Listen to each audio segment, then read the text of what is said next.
रोजाना सबसे पहले अनुपमा सीरियल देखने के लिए हमारे चैनल को सब्सक्राइब करें। एपिसोड की स्टार्टिंग में हम रजनी और वरुण को देखते हैं।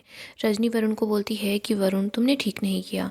वरुण बोलता है कि मम्मी आपने मुझे बहुत जोर से थप्पड़ मारा। रजनी बोलती है कि मैं क्या करती, तूने देखा नहीं कैसे उन लोगों के सामने मुझे हाथ जोड़कर माफ़ी मांगनी पड़ी। वरुण बोलता है मम्मी आपके आने से पहले सब कुछ ठीक था, पुलिस वालों को मुझ पर बिल्कुल भी शक नहीं था, लेकिन आप वहाँ पर आई, आपने मुझे थप्पड़ मारा और आपने सब लोगों के सामने बोल दिया कि मेरी ही गलती है। वरुण बोलता है मुझे नहीं पता था कि आपकी सहेली आपको वहाँ खींच कर ले आएगी। रजनी बोलती है सहेली नहीं पैसा। रजनी पूर्वी छाया चोल वाली फाइल उठाती है और वरुण को बताती है कि पूर्वी छाया चोल को गिराकर वहाँ पर जो टावर बनेगा ना, उसमें मैं 50% हिस्सेदार हूँ। जब तक मेरे पास राजनीति है तब तक मैं सोच रही हूँ कि पैसे कमा लेती हूँ, क्या पता कुर्सी कब छीन जाए। अगर तुम राजनीति में जगह बना पाए तो अच्छी बात है, और नहीं बना पाए तो भी हमारे पास इतने पैसे होंगे कि तुम आराम से रह सकते हो। और इस प्रोजेक्ट में पैसे के साथ साथ एक और बात है। वरुण बोलता है कि क्या? रजनी बोलती है कि मैं तुम्हें अभी नहीं बताऊंगी, बाद में बता दूंगी। वरुण, मैं धीरे धीरे करके अनु को अपने एहसानों तले दबा रही हूँ, ताकि जिस दिन मुझे एक एहसान की ज़रूरत पड़े ना, तो अनु उस दिन मुझे मना ना कर पाए। वरुण बोलता है कि लेकिन वो आपके क्या काम आएगी। रजनी बोलती है कि चोल वाले हैं ना, उस चोल को गिराने में मान नहीं रहे हैं, वो नहीं चाहते कि वहाँ पर टावर बने, लेकिन अनु ये काम कर सकती है क्योंकि चोल वाले लोग अनु की काफ़ी सारी बातें मानते हैं। और एक बार मुझे अगर चोल की अनु से मिल जाएगी ना, तो उसके बाद मैं अनुपमा की तरफ और चोल की तरफ मुड़ कर भी नहीं देखूंगी। आगे हम अनु को देखते हैं। वो बोलती है कि आज फिर से रजनी ने हमें बचा ही लिया। रजनी सच में बहुत अच्छी है। इधर हम देखते हैं वरुण बोलता है कि मम्मी लोग सही बोलते हैं कि नेता सिर्फ कुर्सी का सगा होता है। रजनी बोलती है हाँ, हम लोगों की ज़िंदगी तीन ही चीज़ों पर तो चलती है, पावर, पैसा और कुर्सी। वरुण को समझाती है कि देख तू प्रेम से दोस्ती बढ़ा, अगर वो प्रेम तुझे माफ़ कर देगा मतलब अनु भी तुझे माफ़ कर देगी। वरुण बोलता है ठीक है। रजनी बोलती है मैं तुझे कुछ भी करने के लिए बोलूँ ना तो तू बस मेरी बात मान लेना, मना मत करना। वरुण बोलता है वो तो ठीक है, लेकिन आप करने क्या वाले हो? रजनी वरुण को बोलती है तो यहाँ पर बैठ। इसके बाद रजनी वरुण के सर पर पगड़ी बांध देती है। वरुण बोलता है कि ये सहरा क्यों बांधा है, किसी राह चलती लड़की से मेरी शादी मत करवा देना। आगे हम देखते हैं जसी बोलती है वैसे रजनी जी का बेटा काफ़ी ज़्यादा हैंडसम है ना भारती? इधर परी बोलती है कि हाँ वो हैंडसम तो है। अनु बोलती है कि उसको तो पैसों और पावर ने बिगाड़ दिया है, और मुझे रजनी पर पूरा भरोसा है, वो जल्दी ही उसे सुधार भी लेगी। अनु बोलती है कि रजनी चाहती है कि जल्दी से उसकी शादी हो जाए। जसी बोलती है कि हाँ शादी के बाद तो हर कोई सुधर जाता है। भारती स्माइल कर रही होती है। अनु को याद आता है कि रजनी ने अनु को ही बोला था कि कोई अच्छा रिश्ता हो तो बता देना, मैं अपनी बेटी की शादी करवाना चाहती हूँ। दूसरी तरफ हम रजनी को देखते हैं। रजनी वरुण को समझाती है कि प्यार क्या है, शादी है ना हमेशा फ़ायदे के लिए करनी चाहिए, प्यार के लिए नहीं। बस तू शादी कर ले, उसके बाद तुझे जो करना है जैसे कर, जैसे जीना है वैसे जी लेना, तुझे कोई भी नहीं रोकेगा। वरुण बोलता है लेकिन किससे? रजनी बोलती है कि जो अनु के सबसे ज़्यादा करीब है। तू यूँ समझ ले कि अनु का और चोल वालों का भरोसा और ज़्यादा पुख्ता करने के लिए तुझे शादी करनी ही होगी। अगली सुबह हम अनु को देखते हैं। सभी चोल वाले अनु के लिए फूल लेकर आते हैं, अनु को थैंक यू बोलते हैं। सब बोलते हैं कि अनु ताई आपकी वजह से हमारे चोल का नाम काफ़ी ज़्यादा ऊंचा हुआ है। अनु बोलती है मैंने अकेले ने मेहनत थोड़ी ना की थी, आप सब लोगों ने भी तो साथ दिया था। रजनी ने भी मुझ पर भरोसा किया। तभी अनु देखती है कि रजनी और वरुण वहाँ पर आए हैं। अनु बोलती है रजनी तू सुबह सुबह यहाँ पर? रजनी बोलती है कि मुझे तुझसे कुछ ज़रूरी बात करनी है। आगे हम पराग को और बाकी सब लोगों को देखते हैं। पराग प्रेम और राही पर गुस्सा करता है, उसको बोलता है कि बाप की इज्जत उछालने के लिए दूसरी की रसोई में जाकर काम करना कम था क्या, जो तू पुलिस स्टेशन भी पहुंच गया। पराग राही को बोलता है कि तुम वहां पर फैशन शो के लिए गई थी, लेकिन तुमने घर में किसी को कुछ नहीं बताया। एक ही दिन में बेटे और बहू दोनों ने हमें धोखा दिया है। प्रेम बोलता है कि पापा वो एक्सीडेंट मैंने नहीं किया था। गौतम बोलता है कि उससे क्या होता है, बात तो हर जगह यही हुई है कि तुमने वो एक्सीडेंट किया था। प्रेम बोलता है अगर किसी ने जानबूझकर गलत न्यूज़ दी है तो मैं क्या कर सकता हूँ। मोटिपा बोलती है कि तू आज तक क्या ही कर पाया है प्रेम, आज तक इस घर की जिम्मेदारी खर्चा तेरा बाप उठाता आया है, और मुझे तो लगता है आखिरी सांस तक यही उठाता आएगा। दुनिया बीवी के इशारों पर नाचती है, लेकिन तू तो अपने सास के इशारों पर नाचता है। माही राही को बोल रही होती है राही आप फैशन शो में जा रही थी, कम से कम हमें बता तो देती। प्रेम बोलता है कि राही ने नहीं बताया क्योंकि मैंने राही को मना किया था। माही बोलती है राही इस घर की बहू है, इसे अपनी रिस्पॉन्सिबिलिटी नहीं पता क्या? प्रेम बोलता है कि इसे पता है, लेकिन इसे ये नहीं पता था कि मैं इसको मुंबई लेकर जा रहा हूँ। मोटिवा बोलती है तू अपनी पत्नी का वकील बनने की कोशिश मत कर। प्रेम बोलता है मुझे तो ये समझ नहीं आ रहा कि आपको प्रॉब्लम क्या है। मोटिवा बोलती है कि प्रॉब्लम ही प्रॉब्लम है। पहले तू घर छोड़कर चला गया, तूने बिजनेस में ध्यान नहीं दिया और तूने ऐसी लड़की से शादी की जिसके घर में। मोटिवा चुप हो जाती है। राही को मोटिवा की बातें बहुत ज़्यादा बुरी लगती है। प्रेम बोलता है कि आपको कुछ और बोलना है तो बोल दीजिए। प्रेम पराग को बोलता है कि पापा मैंने आपसे बोला था ना कि मेरा यही पैशन है, मैं यही काम करना चाहता हूँ और मैं आज फिर से आप लोगों को बता रहा हूँ कि कुकिंग मेरा पैशन है, मैं कुकिंग करना नहीं छोड़ सकता। और रही बात उस एक्सीडेंट की, तो वो मैंने नहीं किया था, रजनी देसाई के बेटे की सारी गलती थी। रजनी का नाम सुनकर सब लोग फिर से काफ़ी ज़्यादा हैरान हो जाते हैं। आगे हम वरुण, रजनी और अनु को देखते हैं। वरुण अनु को बोल रहा होता है कि सॉरी, मैं बहुत ज़्यादा डर गया था, मुझसे गलती हो गई। रजनी बोलती है कि देख अनु, मैं मानती हूँ ये ढीठ है, निकम्मा है, लेकिन जैसा भी है मेरा बेटा है ना। ये रो रहा था, रो रो कर इसने अपना बुरा हाल कर लिया, बोल रहा था कि मुझे अनु मासी के पास लेकर जाओ, मुझे उनसे माफ़ी मांगनी है। मैंने तो इसे समझाया कि तूने जो गलती की है ना वो माफ़ी के लायक है ही नहीं। रजनी वरुण का तरफ इशारा करती है। वरुण अनु के पैरों में गिर जाता है, बोल रहा होता है कि मासी प्लीज़ मुझे माफ़ कर दो, जब तक आप मुझे माफ़ नहीं करेंगी मैं यहाँ से नहीं जाऊँगा। अनु बोलती है वरुण तुम ये क्या कर रहे हो। वरुण बोलता है कि मैं आपके पैर नहीं छोड़ूंगा, मुझसे गलती हो गई है, प्लीज़ मुझे माफ़ कर दो।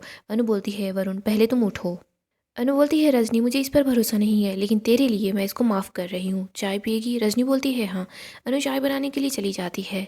इधर हम देखते हैं रजनी अपने बेटे को बोलती है कि तुझे तो पैर पकड़कर माफ़ी मांगना भी नहीं आता। वरुण बोलता है कि मैंने ये सब कुछ पहली बार किया है, मैं धीरे धीरे सीख जाऊंगा, वैसे इनमें बहुत ज़्यादा अक्कड़ है। रजनी बोलती है तू ही सोच ले, देख इसमें इतनी अकड़ है तो उन नोटों में कितनी अकड़ होंगी जो हमें मिलने वाले हैं। आगे हम प्रेम और राही को देखते हैं, दोनों ही काफ़ी ज़्यादा अपसेट होते हैं। राही रो रही होती है, वो बोलती है कि प्रेम हमारी शादी को 1 साल होने वाले हैं, लेकिन आज तक इस घर में मैं नाम की ही बहू हूँ, किसी ने मुझे अपना नहीं माना है। प्रेम बोलता है तुम मोटिबा की बात कर रहे हो ना।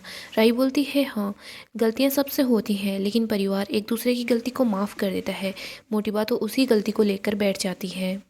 मैं बचपन में ऐसे ही एक बात को लेकर बैठ गई थी। मैंने हमेशा मम्मी से नफ़रत की। मम्मी, पॉप्स और मैं, हम तीनों कभी भी फैमिली नहीं बन पाए। मेरी एक गलती की वजह से मैं मम्मी से इतने सालों से दूर रही और मोटिबा भी वही गलती कर रही है।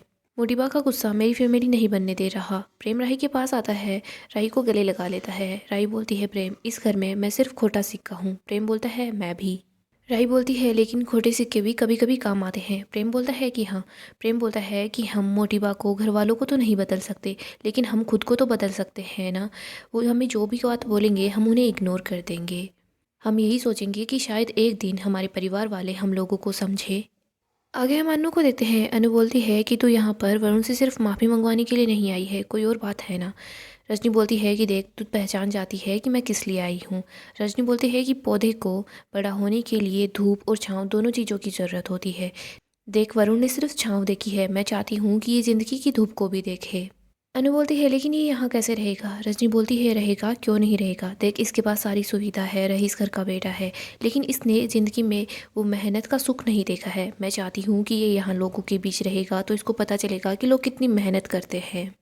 अनु प्लीज़ तुम मना मत करना, मैं तो यही कहती हूँ कि सब रईसों को अपने बच्चों को 1 महीने के लिए साल के अंदर ऐसे ही चोल में या गांव में या बस्ती में भेजना चाहिए, ताकि वो ज़िंदगी का महत्व सीख सके। रजनी हाथ जोड़ती है, बोलती है अनु प्लीज़ मना मत करना, मैं बहुत उम्मीद लेकर तेरे पास आई हूँ। देखिए तुझे मासी बोलता है कि मतलब माँ जैसी, और तू ही इसे सुधार सकती है, तो अपने भांजे को सुधारेगी ना। अनु बोलती है ठीक है ये यहाँ पर रह सकता है। रजनी बोलती है कि थैंक यू अनु। इधर वरुण भी बोलता है कि थैंक यू मासी। रजनी बोलती है पैर छू, ऐसे ही क्यों थैंक यू बोल रहा है। वो अनु के पैर छूता है। अनु बोलती है रजनी ये यहाँ पर रह पाएगा, चोल के लोगों की ज़िंदगी जी पाएगा, आम जनता के बीच रहकर आम लोगों की तरह रह पाएगा। वरुण बोलता है कि हाँ मैं रह लूँगा। अनु बोलती है कि सोच लो, तुमने मुझे मासी कहा है तो मासी के हक से तुम अगर गलती करोगे ना तो मैं तुझे डांट भी सकती हूँ और थप्पड़ भी लगा सकती हूँ। वरुण बोलता है कि ये भी मुझे मंजूर है। अनु रजनी को बोलती है कि रजनी तूने मेरे लिए बहुत कुछ किया है, उसका कर्ज तो मैं ज़िंदगी भर नहीं चुका सकती, लेकिन तेरे लिए इतना तो कर ही सकती हूँ, तेरा बेटा कुछ दिनों के लिए मेरी जिम्मेदारी है। रजनी अनु को गले लगाती है, उसको थैंक यू बोलती है और वो बहुत ज़्यादा खुश हो जाती है। आगे हम पराग को देखते हैं। वो सोच रहा होता है कि मैं रजनी के पास कॉल करूं या नहीं करूं। उसने प्रेम को बचाया है, उसे पता भी है क्या कि प्रेम मेरा बेटा है। तभी वहाँ पर क्याथी आती है। क्याथी पराग से टकराती है तो पराग का फ़ोन नीचे गिर जाता है। क्याथी पराग को बोलती है कि आप प्रेम और राही को माफ़ कर दीजिए ना। राही को सच में नहीं पता था कि वो मुंबई जाने वाली है, प्रेम उसे सरप्राइज़ देना चाह रहा था। प्रेम वैसे भी जब तक रेस्टोरेंट नहीं खुल जाता तब तक काम ही तो कर रहा है ना। पराग बोलता है कि ख्याति जी, बात यह है कि मेरे बेटे को मुझ पर भरोसा नहीं है। मैंने उसे बोला था कि रेस्टोरेंट के लिए लाइसेंस मिलने में टाइम लगेगा, लेकिन वो थोड़े दिनों के लिए वेट नहीं कर सकता क्या? जब वो मेरे पास नहीं था तब मुझे अपने बेटे पर भरोसा था। अब वो पास आ गया है लेकिन मुझ पर उतना भरोसा नहीं है। ख्याति जी, बिजनेस में हमेशा प्रॉफिट को देखा जाता है। हमारा बेटा प्रॉफिट नहीं देखता, वो प्यार, परिवार, ये चीज़ें देखता है। प्रेम है ना, वो काम कराने वालों में से नहीं है, काम करने वालों से है। मुझे तो लगता है कि रेस्टोरेंट खोल कर दूंगा ना तो भी वो काम ही करेगा, दूसरों से काम नहीं करवाएगा। राही भले ही प्रेम से कम पढ़ी लिखी है लेकिन राही का दिमाग बिजनेस में ज़्यादा चलता है। ख्याति बोलती है कि पराग जी, मुझे बस इतना पता है कि प्रेम आपका बेटा है और वो एक दिन अपने आप को साबित जरूर कर देगा। और वैसे आप रजनी जी के पास कॉल करने वाले थे ना, कर लीजिए। पराग बोलता है, मैं उनको थैंक यू बोलना चाह रहा था लेकिन वो राजनीति में है, पता नहीं वो बिज़ी होगी तो हमारा कॉल उठाएगी कि नहीं उठाएगी। ख्याति बोलती है, आप कॉल कर लीजिए, मैं भी उन्हें थैंक यू बोलना चाहती हूँ। अगर बिज़ी होंगी तो कॉल नहीं उठाएगी, आप मैसेज कर देना। आगे हम अनु और बाकी के लोगों को देखते हैं। सरिता बोलती है कि रजनी जी, मुझे बहुत अच्छा लग रहा है कि आपका बेटा मेरे घर पर रहेगा। वो वरुण को बताती है कि मेरे घर में एसी भी लगी हुई है, सेपरेट टॉयलेट बाथरूम भी है, तुम वो यूज कर लेना, मैं बाकी चोल का वॉशरूम यूज कर लूँगी। अनु बोलती है कि सरिता ताई, वरुण यहाँ पर ऐसे रहने के लिए नहीं आया है, वो यहाँ पर आम लोगों की ज़िंदगी जीने के लिए आया है। रजनी बोलती है कि हाँ, अनु ठीक बोल रही है। अनु बोलती है कि तो वरुण की कोई भी खास खातिरदारी नहीं होगी, जो हम खाते हैं वही ये खाएगा, जो हम काम करते हैं वैसा ही काम ये करेगा, है ना रजनी? रजनी बोलती है कि हाँ। वरुण बोलता है कि हाँ मौसी, मैं भी यहाँ पर मेहमान बनकर नहीं रहना चाहता, मैं आम लोगों की तरह ही रहना चाहता हूँ। इधर जस्सी भारती को बोलती है कि देख, भगवान ने तेरी सुन ली, अब ये 24 घंटे तेरी आंखों के सामने रहेगा। रजनी बोलती है कि हो सके तो आप लोग वरुण से चोल का काम भी करवाइएगा, घर का काम हो या फिर कोई बाहर का काम भी हो सकता है। रजनी सरिता को बोलती है कि आपके पति का स्टॉल है ना, तो हो सकता है कि मेरे बेटे को वहाँ पर काम पे लगा देना, ये काम करेगा तो दुनियादारी भी सीखेगा। अनु बोलती है कि रजू, एक बार फिर से सोच ले, देख बच्चों को तकलीफ में देखकर माँ का दिल बहुत दुखता है। रजनी बोलती है कि हाँ, दुख तो मुझे बहुत हो रहा है, लेकिन हमें अपने बच्चों को ठीक करने के लिए कभी कभी अपने बच्चों को कड़वी दवाई पिलानी ही पड़ती है। अनु बोलती है कि तू फिक्र मत कर, वरुण पर 24 घंटे मेरी नज़र रहेगी।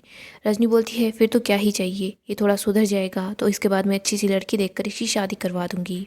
जस्सी भारती को चिढ़ा रही होती है। इधर रजनी बोलती है कि मैंने देखा है चोल में भी बहुत अच्छी बच्चियां हैं, हो सकता है कि इनमें से ही कोई मेरे घर की बहू बन जाए। अनु भी भारती की तरफ देखती है। इधर हम देखते हैं रजनी के पास पराग का कॉल आता है लेकिन रजनी कॉल कट कर देती है। पराग ख्याति को बोलता है कि शायद वो बिजी है, कॉल कट कर दिया। ख्याति बोलती है कि आप जब भी उन्हें कॉल करें ना तो मेरी तरफ से थैंक यू बोल देना और उनको बोल देना कि वो जब भी अहमदाबाद आए तो घर जरूर आए, मैं उनसे मिलना चाहती हूँ। रजनी बोलती है, अच्छा तो फिर मैं चलती हूँ। रजनी वरुण को बोलती है कि चल गाड़ी में से तेरा सामान ले आ। इधर हम देखते हैं अनु के पास समीर का कॉल आता है। वो बताता है कि अनुपमा जी, उस दिन फैशन शो के बाद मैं आपसे मिला था। समीर बोलता है कि आप ईशानी और परी को यहाँ पर ला सकती है क्या, उनको सर से मिलवाना था, हमें एक एड शूट करना है। अनु बोलती है कि आप एड्रेस भेज दीजिए, हम लोग वहाँ पहुँच जाएंगे। इधर हम देखते हैं वरुण गाड़ी में से अपना सामान निकालता है।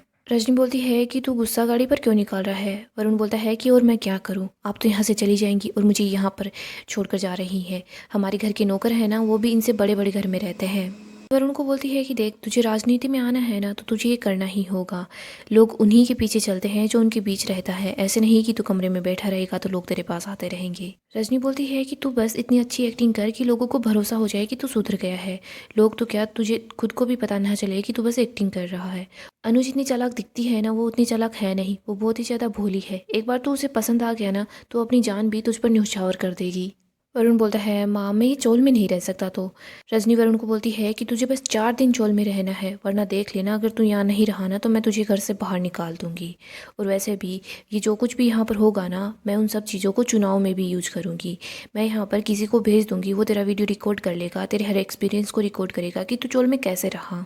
और वैसे भी एक बार ये प्रोजेक्ट कंप्लीट हो जाएगा ना तो हम करोड़ों में नहीं अरबों में खेलेंगे। वरुण बोलता है, ठीक है। रजनी देखती है कि अन्नू सामने है। गाइस, डेली अपडेट के लिए हमारे चैनल को सब्सक्राइब करें, साथ ही साथ वीडियो को भी लाइक कर दें। नेक्स्ट एपिसोड धमाकेदार होगा। हम देखेंगे रजनी आखिरकार अनु को अपना असली चेहरा दिखा ही देती है। वो अनु को बोलती है कि मुझे इस चोल को गिराकर यहाँ पर टावर बनवाना है और तुझे इसमें मेरी हेल्प करनी होगी। अनु तो बड़ी ही मुश्किल में फंस जाती है। अनु बोलती है कि मैं चोल वाले लोगों के साथ ऐसा नहीं कर सकती। रजनी बोलती है कि अनु, तूने मुझसे प्रॉमिस किया था कि मैं तुझसे जो भी मांगूंगी तो मुझे देगी। अनु, मैं चाहती हूँ कि तू मुझे जल्द ही चोल की एनओसी ला कर दे दे और इस चोल के सभी लोगों को मना लेगी कि चोल को तोड़कर यहाँ पर टावर बनाया जाए। अनु तो काफ़ी ही ज़्यादा अपसेट हो जाती है। वो सोचती है कि मैंने नहीं सोचा था कि मेरी दोस्त मुझे धोखा देगी। अनु के साथ तो काफ़ी बड़ा धोखा होने वाला है। सो दोस्तों, उसकी दोस्त ही अनु की बर्बादी की वजह बन जाएगी। अगर आपको डेली अपडेट जानना पसंद है तो हमारे चैनल को सब्सक्राइब करें और वीडियो को लाइक ज़रूर कर दें।